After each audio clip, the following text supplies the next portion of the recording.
Perkenalkan, nama saya Arsal Alvarez, absen 1 kelas 83. Perkenalkan, nama saya Igede Nova Diantara, kelas 83, nomor absen 02. Om Swastiastu, perkenalkan nama saya Igede Ariana Bagaskara dari kelas 83, nomor absen 3. Kali ini Perkenalkan, nama saya Dedi Wisaya Dastawan dari kelas 83, nomor absen 4. Perkenalkan, nama saya Igede Nyoman Darmiasya dari kelas 83, nomor absen 05. Kali ini saya akan menjelaskan tentang daya tarik Indonesia bagi bangsa-bangsa Barat. Saya simpulkan bahwa negara Eropa sangat membutuhkan rempah-rempah karena persediaan rempah-rempah di negaranya sangat terbatas. Rempah-rempah di Eropa digunakan sebagai pengawet makanan, obat-obatan, dan bumbu masak.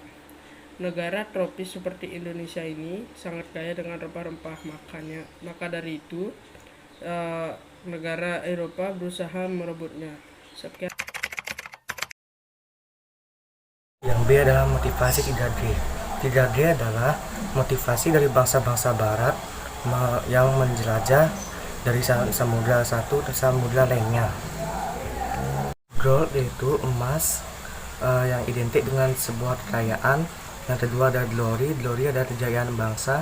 Yang ketiga ada gospel, yaitu keinginan bangsa Barat untuk menyebarluaskan agama Nasrani, khususnya agama Kristen, dari Asia ke Afrika, selanjutnya ke Amerika Selatan.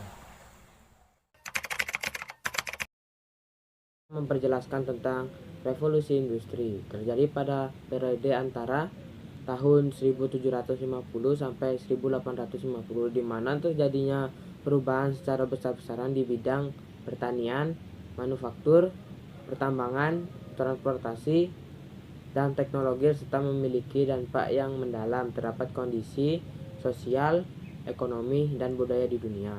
Salah satu pengaruh revolusi industri yang sangat terasa adalah dalam kegiatan transportasi. Penemuan mesin uap yang dapat dijadikan mesin penggerak perahu merupakan teknologi baru pada masa tersebut.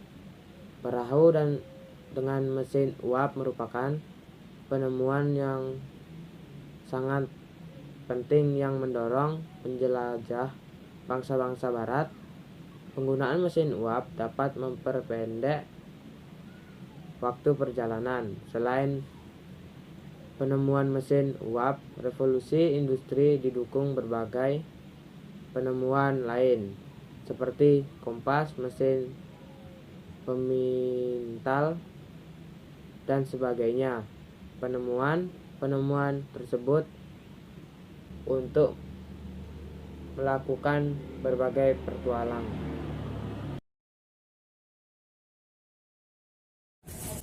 Pada kesempatan kali ini saya akan menjelaskan tentang kedatangan bangsa Barat ke Indonesia. Proses kedatangan bangsa Barat ke Indonesia yang pada tahun 1511 Afonso de Albuquerque dari Portugal melakukan kontak ke Malaka.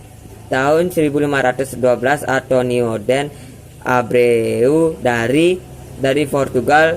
Pada tahun 1511 Afonso de Albuquerque dari Portugal melakukan kontak ke Malaka. Tahun 1511 Antonio de Abreu dari Portugal melakukan jalur pelayaran ke Maluku. Pada tahun 1521 Juan Sebastian Elcano dari Spanyol mendarat di Maluku dari Filipina. Tahun 1596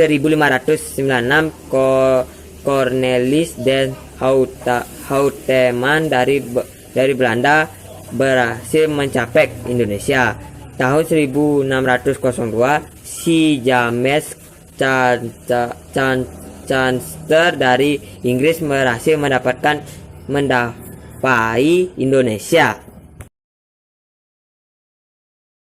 Ekspedisi Bahasa Inggris.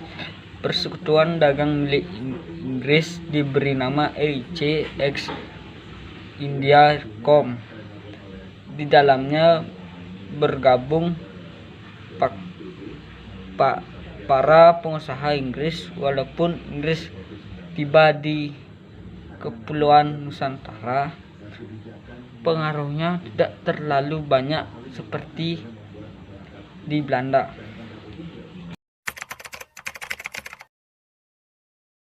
C adalah kedatangan bangsa Belanda ke Jayakarta atau di Jakarta. Jakarta adalah pelabuhan yang penting di Pulau Jawa yang berubah menjadi markas VOC.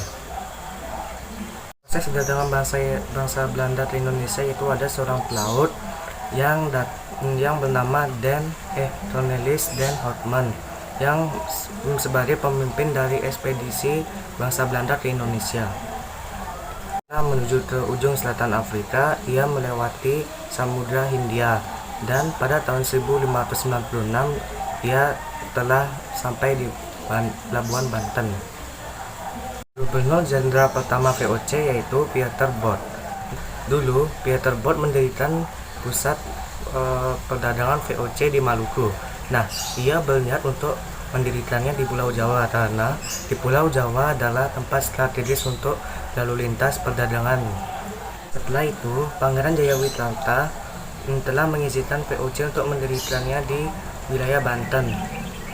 Penguasa Kerajaan Banten untuk memecat Jayawitarta. Sekaligus memohon agar EIC atau dagang Inggris agar dicabut.